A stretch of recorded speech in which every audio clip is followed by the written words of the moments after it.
This is the advice given by Holiness Mataji Nirmala Devi at New Delhi on 22nd February 1977.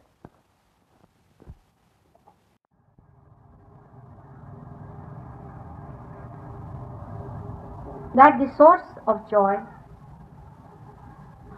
is within yourself. Unless and until you seek yourself, you cannot seek God.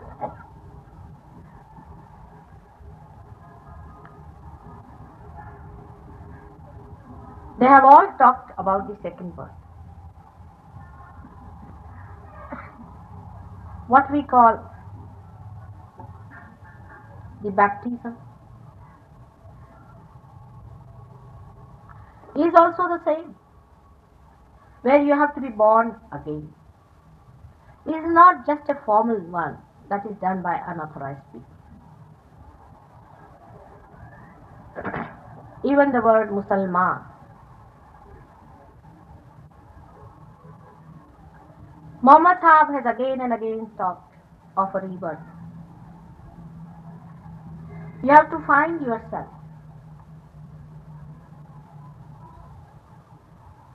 How do we find ourselves is the problem. Is there something like self? Is there really something like God? Or it's all a myth?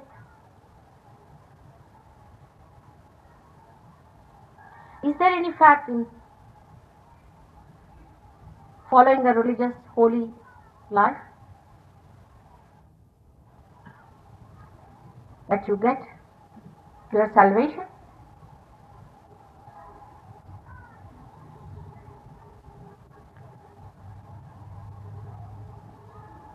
So far, we have had no proof of it. Naturally, in this scientific world today, you have to give the proof of everything to convince people so that they seek themselves.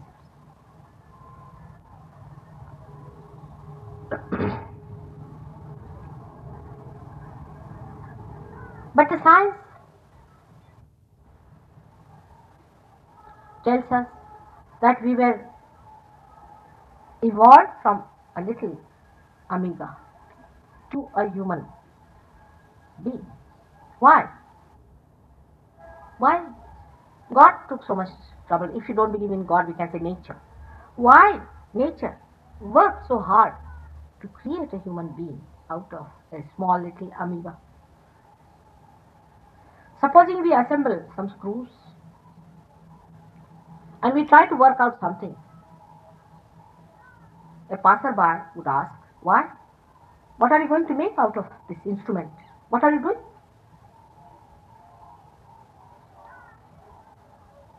There must be some reason why we have become human beings after so much of evolution.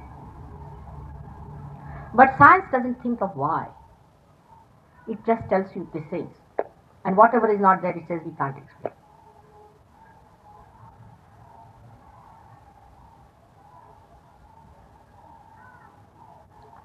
The instrument, whatever it is, supposing has to work on electrical energy or on any energy whatsoever, will come into force or will start working out when it is connected to the mains. Otherwise, it is still in the making process, or you can say it is in transition. Human being as such is in transition. It has not found its own meaning. He does not know why he exists. What is the purpose of his life? It's a meaningless life.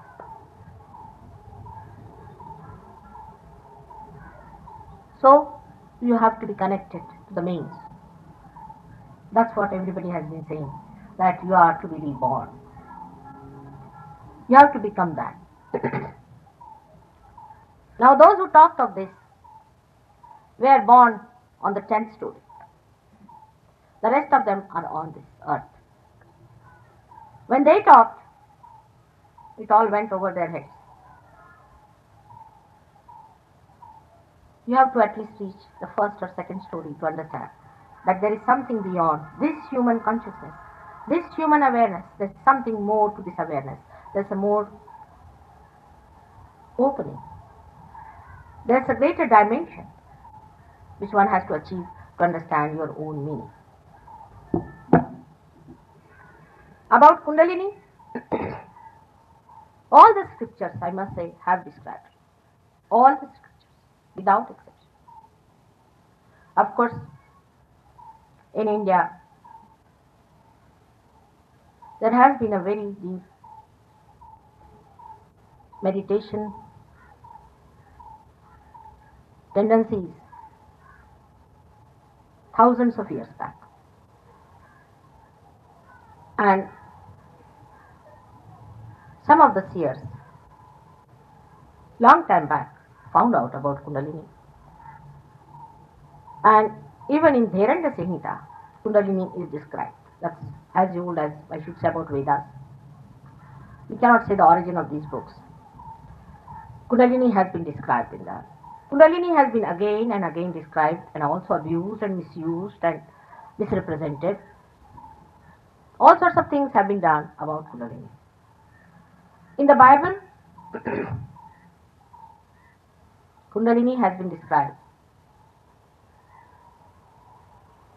in such a manner that it is not called as Kundalini, but they call it as tree of fire, tongues of flames. Many such adjectives, descriptions are used, but they have not used the word Kundalini itself because it is not written in Sanskrit language.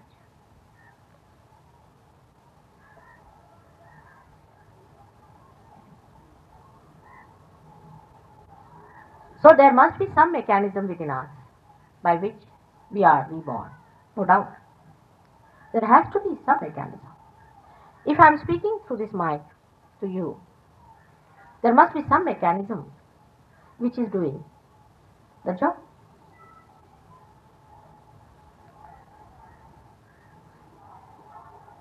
In every seed, there is a primule, the mechanism, which germinates and creates a big tree out of it. In the same way, we have a mechanism placed within us. But this is a very subtle thing, while human beings are absolutely gross. In this Kali Yuga, modern times, they are even worse. Extremely gross. And they cannot think of something subtle.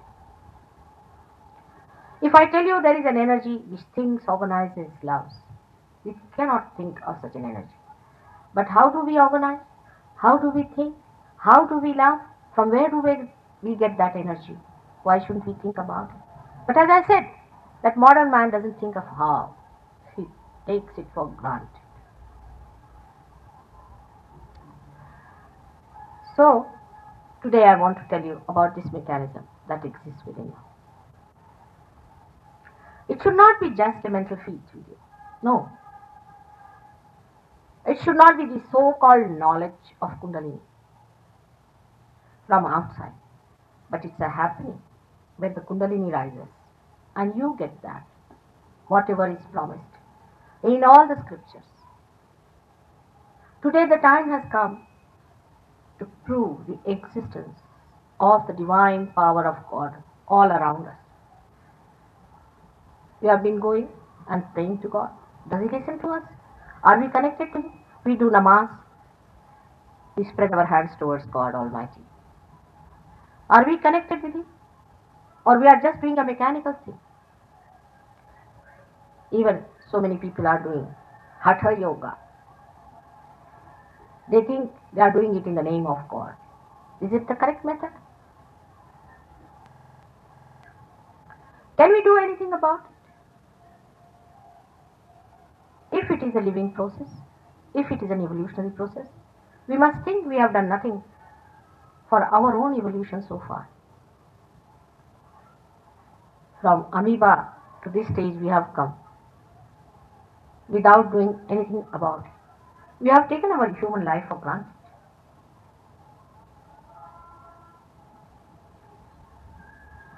So what can we do about it?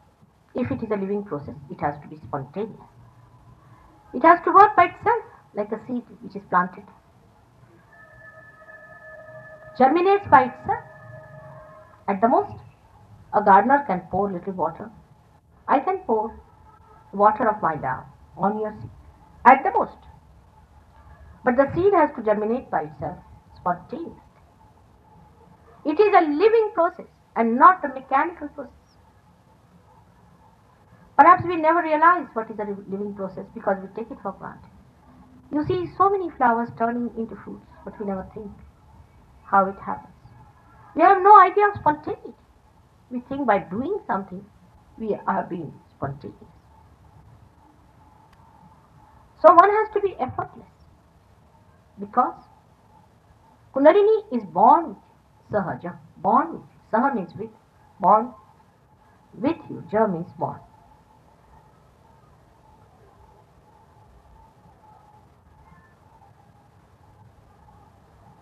So awakening is a happening which happens to you when somebody who is awakened, like an enlightened light or a candle, comes near other lights which are not yet enlightened and enlightens it. Spontaneous. Now you cannot argue it out. You cannot. You cannot rationalize it because rationality is a limited thing. You have to go to something that is unlimited. How can you do it with a limited mind? This is beyond mind you have to rise. If you argue it out, you are going to be away from it.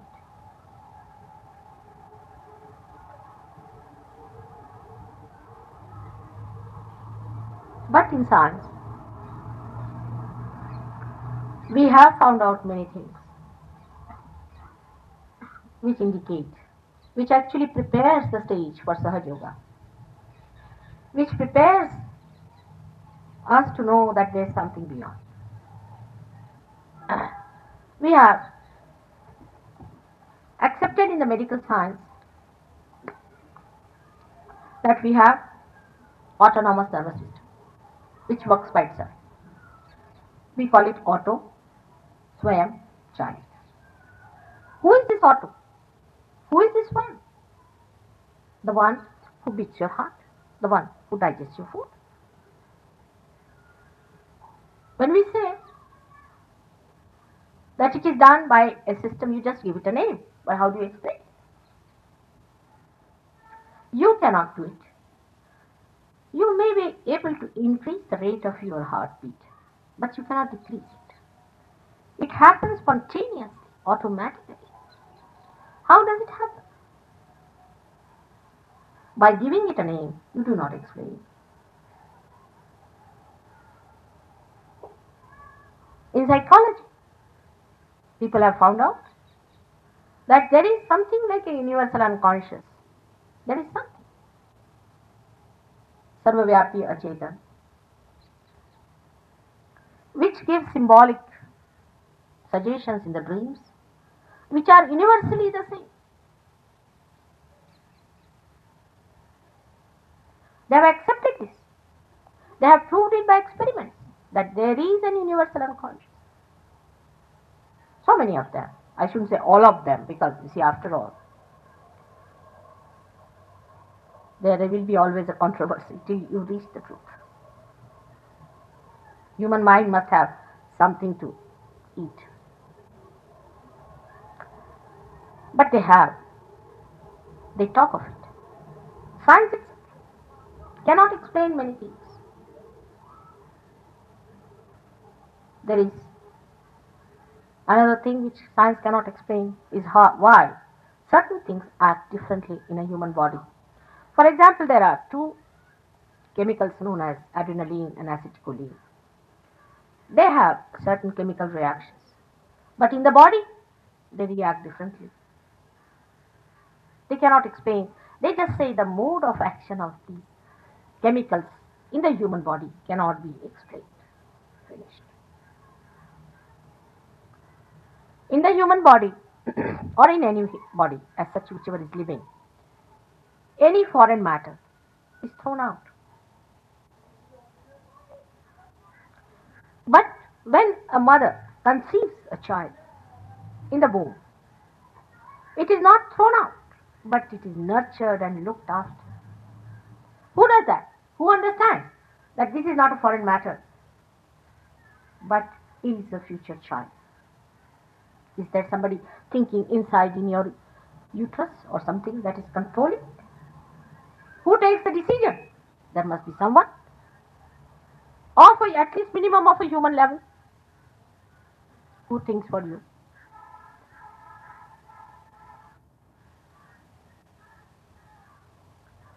So already there are questions for scientists to ask, and they all can be answered. Because the knowledge of science is analytical, is in different corners, and gives you part knowledge. Now Kundalini can be seen. You can see the pulsation of the Kundalini. You can see at least. Many doctors have seen it now. In Delhi, of course, we don't have any doctors so far. I don't know if among you there are any doctors. But you can see with your own eyes the pulsation of the Kundalini very clearly. And if you have a stethoscope, you can even feel it. The rising of the Anahata means the throbbing. It can be done.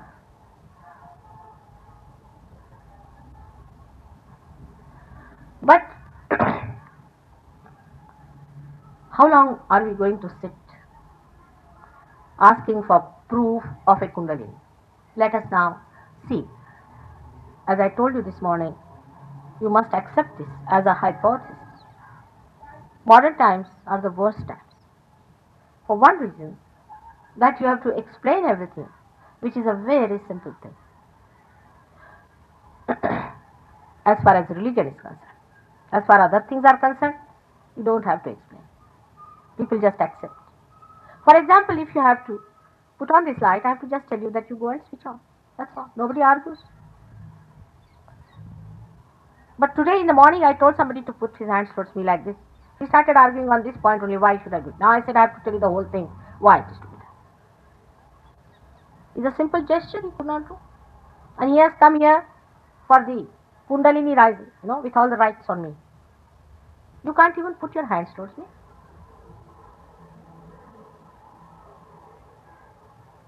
Arguments have brought you nowhere. You must understand. This talking blah blah has left you nowhere. What have you achieved in that? You think you have done this, you have built this building, you have done that. It's all dead things. Dead converted into another dead. What living work have you done so far? What have you done so far that you can call as living?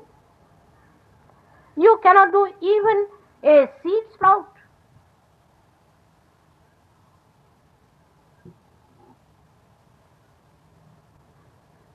The one who does millions and millions of such things, billions and billions of these seeds sprouting. When we have to know him, at least let us have the humility to know that through your rationality and so-called intellect you are not going to know it. A little drop wants to know the whole of the ocean. How can you explain to an ant the human civilization and the human problems, and how can you explain to a human being the working of the subtle divine forces? God has been challenged by man. See the greatness.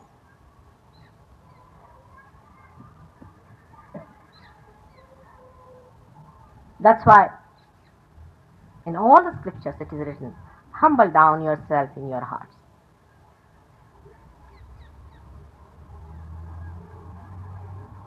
That doesn't mean that you give up your intellect. doesn't mean at all, but you must have the balance of your heart also.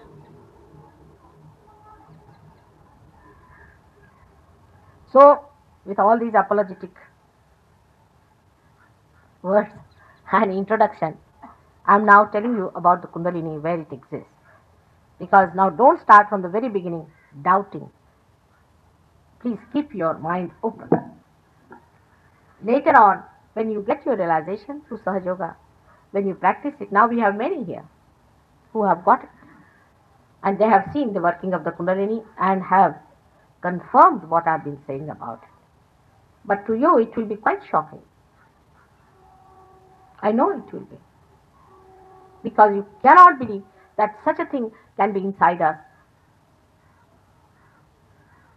Of course, the mechanism has been simplified because this is just I should say, a primary class, the first standard. So it has not been that complicated as it is. I'll try to make it simpler and simpler. But you must know that it is a subtle thing which you have not seen yourself, you have not felt it, you have not known it so far. It's something out of the blue for you.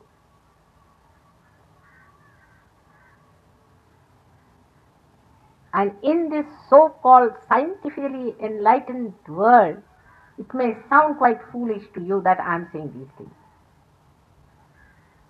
But it is like this. Do not be fanatic about things. Even there are scientists who are real fanatics. Science is another obsession which has really killed their foresight.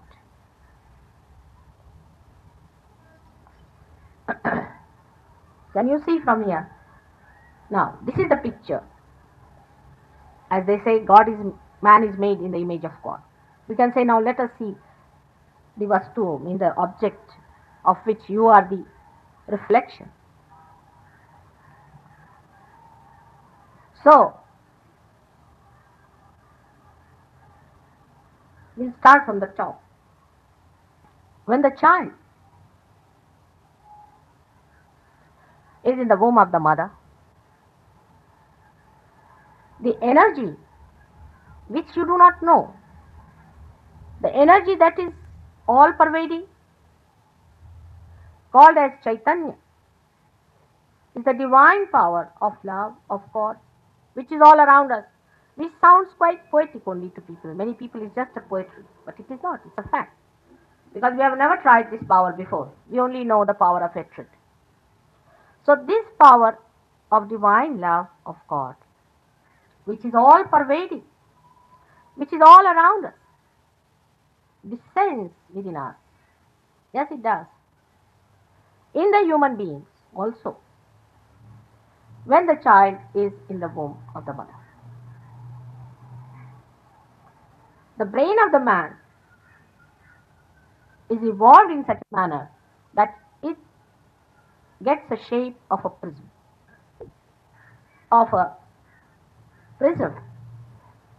which has got three sides and a base. When this energy enters into the brain,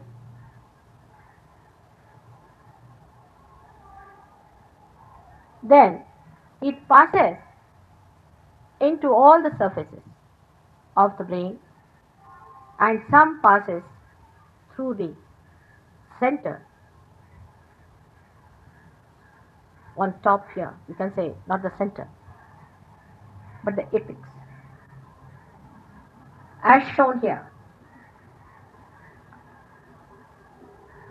At the back, it passes through the brain straight into the medulla oblongata, that is in the spinal cord, and forms your central nervous system.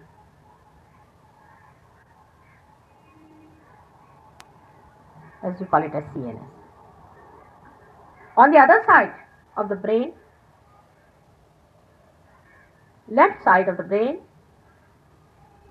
it comes down this way, but when it has to pass through the medulla oblongata to the brain, it goes into the fraction because of different densities, and then passes into the medulla oblongata, losing some of its resultant on the side into the spinal cord through the medulla oblongata. Another one which falls on the right hand side goes to the left hand side through the diffraction. Again it loses some of its outside, as the resultant is divided into two, one going down and one this way, and goes down in the medulla oblongata. The one which falls on the apex of the brain passes through the center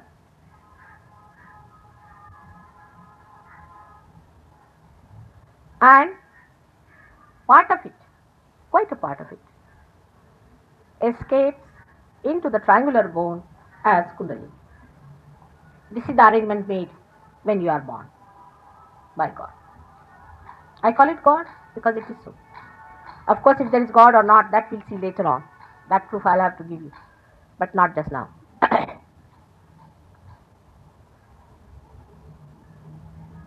This happens in a very subtle manner because, as I told you, is a subtle energy, but is expressed in the gross way. In our being, as three autonomous nervous systems, the central one is known as the parasympathetic nervous system. Is expressed as the parasympathetic nervous system. There are two sympathetic nervous systems, left and right. But in the subtle form, which Kabir has described very clearly.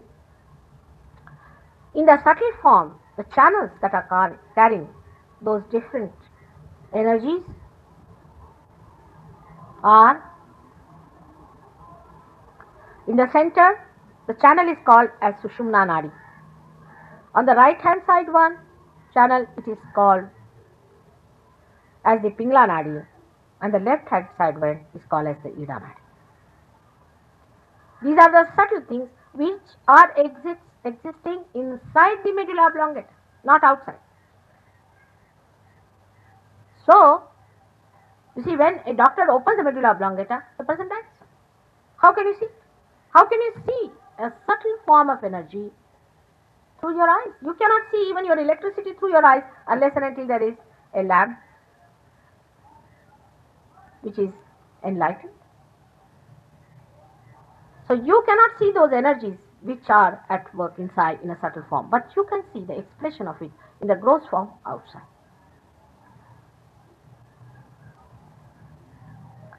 Now these three energies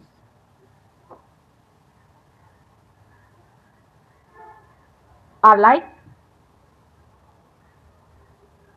the breath which flows through a flute. The breath that flows through a flute passes through 7 holes. In the same way, there are 7 chakras, basically main. When we say 7 holes, actually there are more. Basically, I am saying, I'll tell you about the other ones later on. Just now I am telling you the absolutely, as I told you in the primary first standard class, I am telling you the basic thing. So the chakras, the centers that are placed within our being, which are existing there and acting there, and which are in a subtle form, are expressed outside as plexuses. Which doctors know? Is there any doctor in this group? All right. They are expressed as plexuses, and doctors know about the plexuses because they can see the plexuses outside. But what are the centers that are control them? I do not know if the medical science has gone that far to accept that there are centers inside the medulla oblongata which is controlling these centers. I don't know. I have done medicine for the same reason because I had to talk to these doctors and scientists later on. So I have done it. But at that time, it was not so. Even in my nomenclature, you see, I'll be using those old terminologies which I learnt in my young age. And if there's any difference, you shouldn't mind it because you people are changing your nomenclature every now and then. So these subtle centers that are placed inside the medulla oblongata act on the gross plexuses that are outside. Doctors will accept that much, I know. They won't have an objection to that. But little further they will not go. They cannot. They should not as doctors. But as Sahajogis they will. Once you have the experience and once you have found out, then why will you say no? But one thing we must know, that if there is no microscope, how can you see something that is in a cell? With these eyes, you may not be able to see something, but supposing you get those eyes which are microscopic, and if you tell others, they are not going to believe because they must also get the microscopic eyes. This is the little problem of Sahajayoga. That it has to happen to you, that you could see all these things what I am talking about.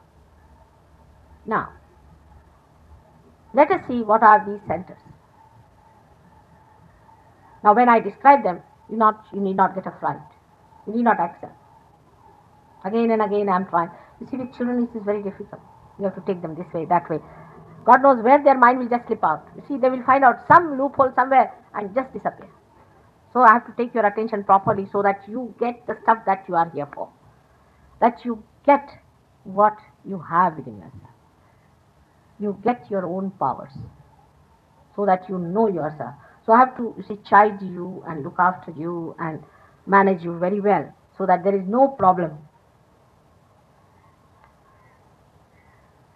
Don't allow your attention to just capture your mind to take you away, you see, because your mind will be playing tricks with you. So be careful. Of course, you should not also get brainwashed by what I am saying. You can judge me very well whether whatever I am saying is correct or not. Now the lowest chakra. This chakra, the center, which is a subtle, again I am saying it is a subtle center, is not a gross center, is a subtle center placed outside the human body.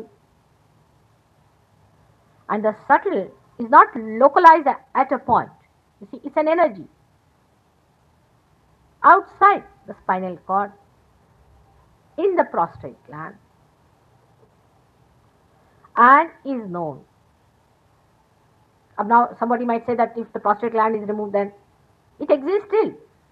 But it has, supposing there's a chair, I'm sitting on that, I say she's sitting on the chair. Now the chair is removed, I am not removed.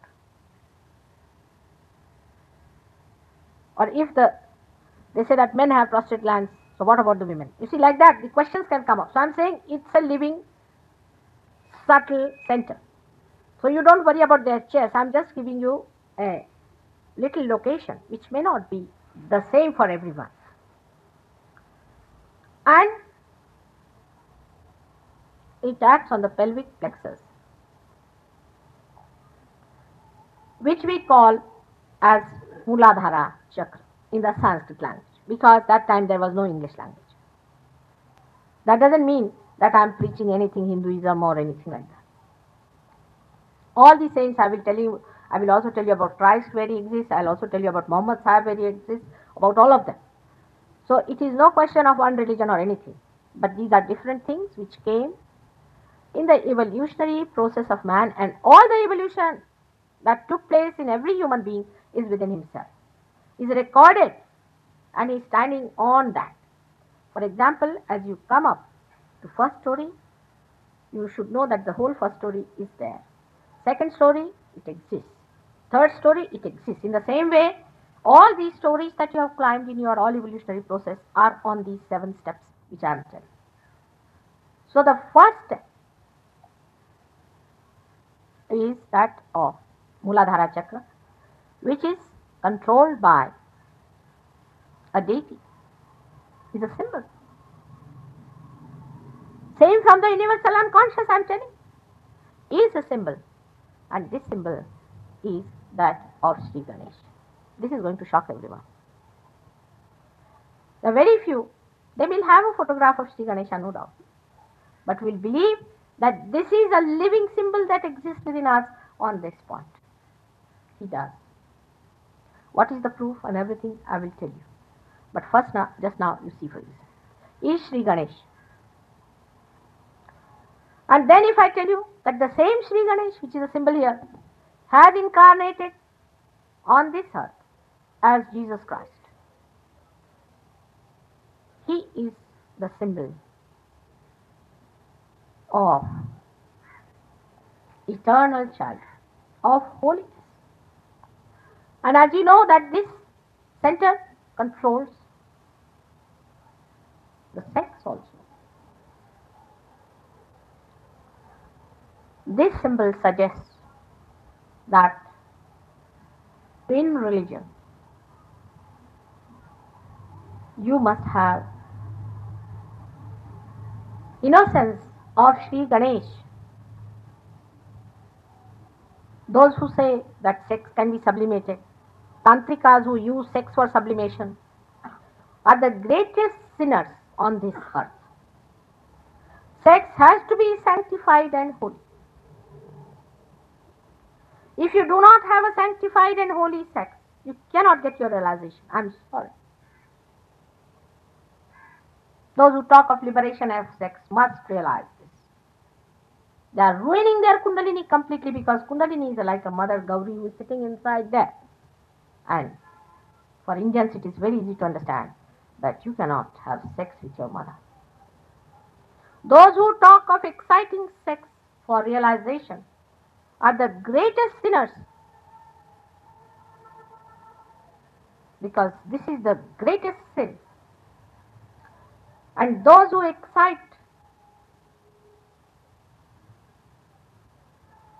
their own ideas about sex by accepting all these licentious and permissive things about their sex, which is the holiest of holy, are killing their tabernacle. They are completely finishing off themselves. There is no saving for such people. It's going to be very, very hard for them. One has to work very hard for these people. And if you come to my London center, they will tell you what happens, how difficult it is. One shudders to see how we have played foolishly with ourselves by experimentations. Will you experiment yourself with these electrical appliances? Let me see anybody who puts their hands into the oven to experiment. Without holiness, you cannot talk of God. Take it from me.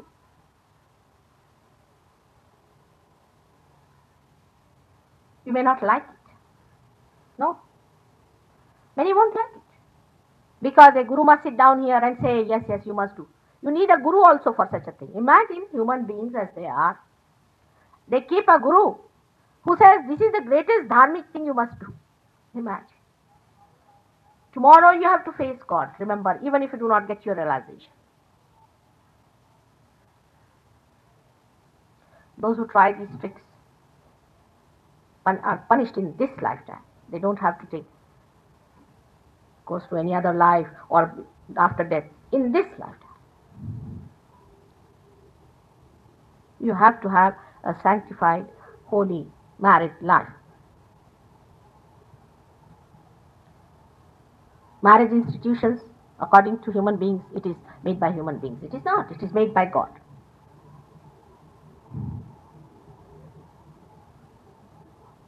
I am not here to please you. I have to tell you the fact and the truth of life. One has to lead a very holy life.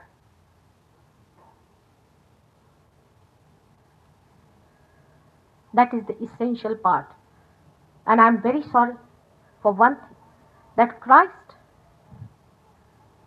who was the incarnation of that holiness, who is worshipped in those countries, is being insulted completely by those people. He was a celibate person throughout.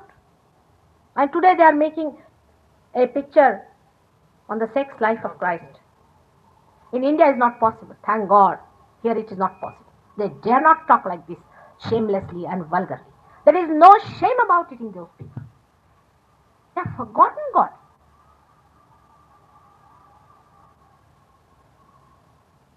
And that's why when I talk of Sri Ganesh, you must know that you have to be like a child When you want to have the blessings of Kundalini, because she is your mother and she is all the time following you. She is born again and again within you, and she is watching you, and she is recording all that you have been doing. And who is doing the recording? In the heart, you find there is the flicker of spirit, of Atma, which is the reflection of God Almighty. That is the spirit which records, because it witnesses, it's a sakshi, it's a witness, whatever you are doing in life, and is all recorded in the Kundalini. And at the time of Kundalini awakening, she shows. And many people who ask me, Mother, how do you know? Because the Kundalini is my part, she tells me all that. And I know about their problems because she tells me. It's all recorded, like a tape recorder. You have got the cassette, the spindle, it is there. And the Kundalini is in the form of Gauri, who is a virgin just married to Shiva.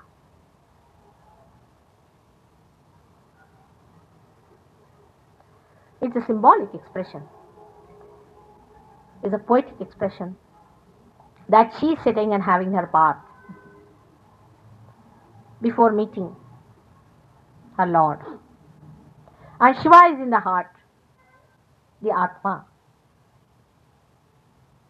And Ganesha, she creates out of her vibrations on her being. She takes out the mala, as they call it, the dirt, and makes a Ganesha. Ganesha is created by Mother, as Christ was created by Mother herself.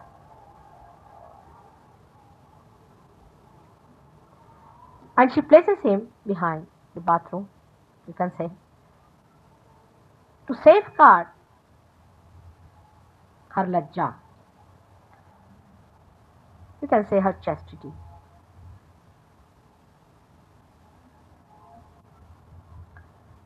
So he looks after her protocol. Nobody can enter through that side. It is prohibited. Who can rise to the status of Sri Ganesha? Who is beyond all contamination? Who is holiness personified? He is like a lotus born out of the mud.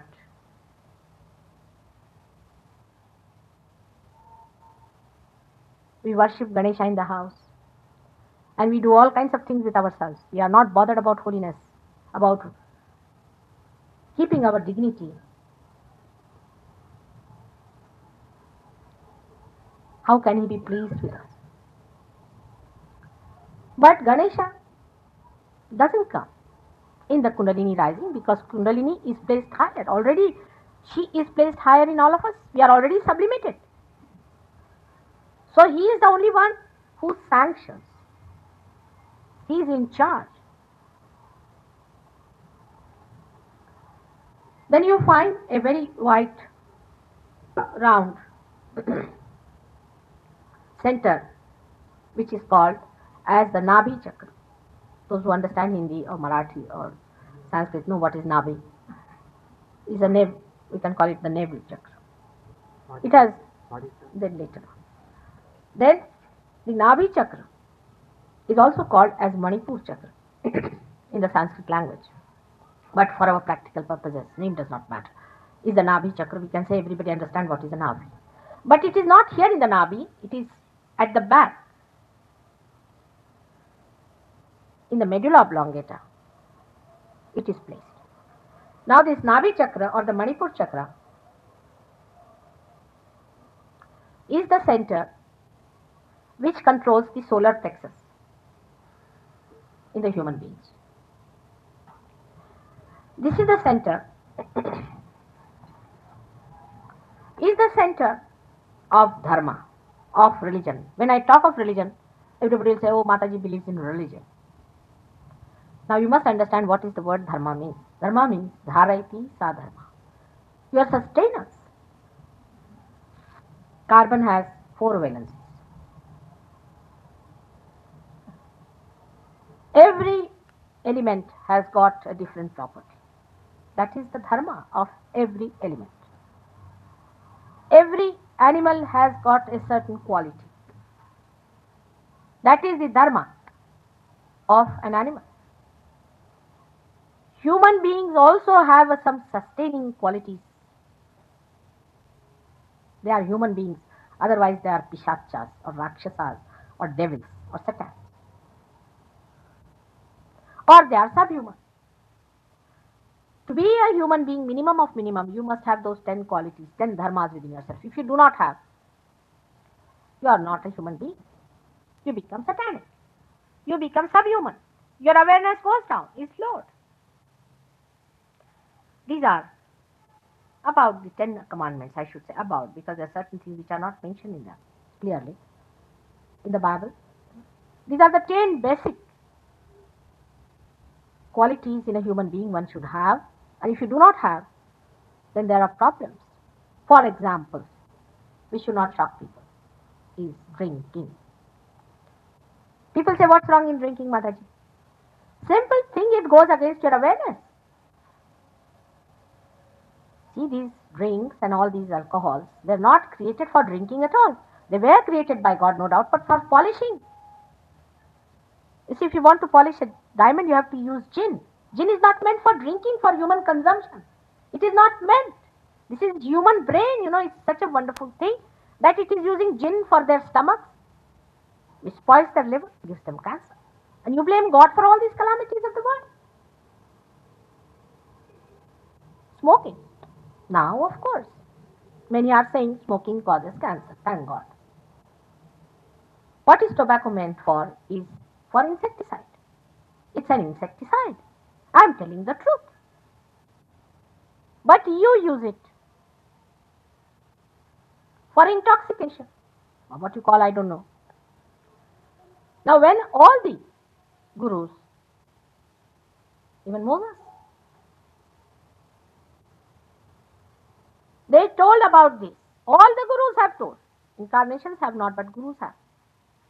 I mean, and the real ones. I'm not saying these fake ones that are these modern days are just making a business proposition of everything. I'm not talking about them, but the real ones, who are all born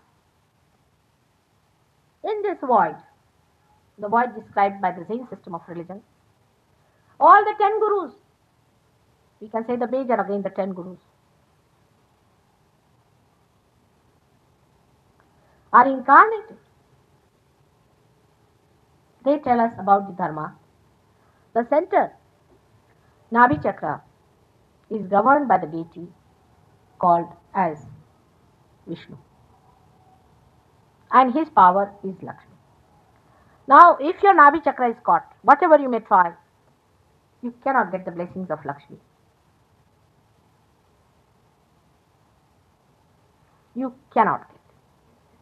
And even if you have Lakshmi, it will disappear. It's a fact which can be proved. This Nabi chakra is controlled by a deity Vishnu, which is the sustaining aspect of God. Vishnu gives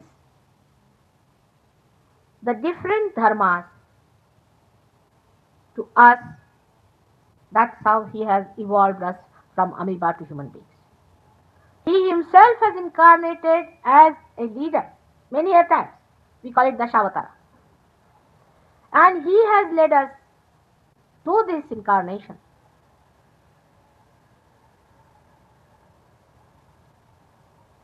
And his power is Lakshmi. Is the goddess of welfare, they say, or you can call it is wealth. It is not. It's a very subtle thing. Very subtle. That's a symbol one should understand because it's concerned with us. Lakshmi has got a womanly figure, a mother's figure. She doesn't have an actress's figure. You see, the ratio of actresses and these beauty contests are not good ratios at all. They do not emit any vibrations. On the contrary, they emit very dirty vibrations, I must say. Very vulgar, very filthy. Lakshmi is a mother. She doesn't use her body for provocative expressions. No, she's a mother. So a Lakshmipati, a man who is supposed to be adorned by a Lakshmi, a rich man, should have a personality of a mother. A one who is Lajjashila, as we call it, who is chaste, who respects the chastity, who is loving, generous, affectionate, like a mother. Mother tolerates all the nonsense of the people, of the children. Then, in her two hands, she has two beautiful pink colored lotus, two flowers of lotus. The lotus expresses the Shri. Shri means the grace. If I say beauty, immediately your eyes will go to those beauty contests. I do not mean they are not beautiful.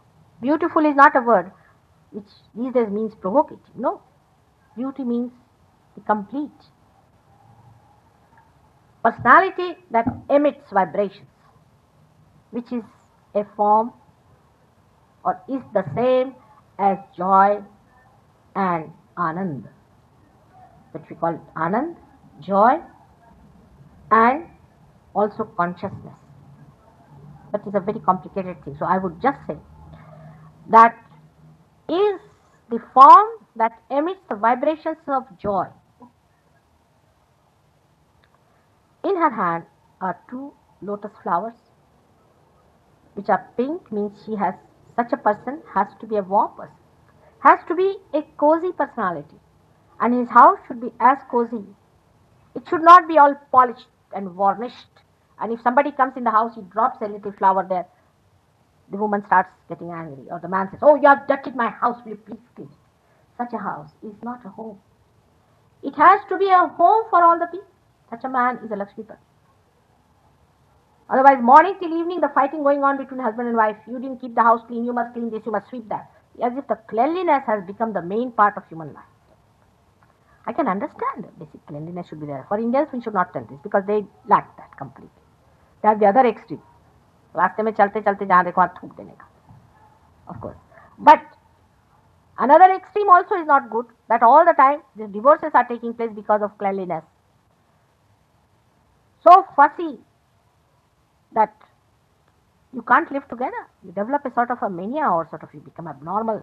People, you suffer from the sickness of cleanliness, morning till evening, afraid. This is to be done, otherwise it will be dirty. You think 10 steps forward march. The place should not be dirty. Of course it should not be dirty, it is a simple thing. But it should not be that much worked out that the home becomes a hospital. Home is a home. Children must feel it's a home, let them play, let them spoil. In London, you'll be surprised. My husband's secretary told me that my children were coming. Aren't you worried? I said, why? He said, your house will be all spoiled. I said, what? My grandchildren are coming. I'm looking forward for everything that I can do for them. How did it come into your head that my house will be spoiled? It can be cleaned. You have so many ways of cleaning the house. So the house should be cozy and comfortable.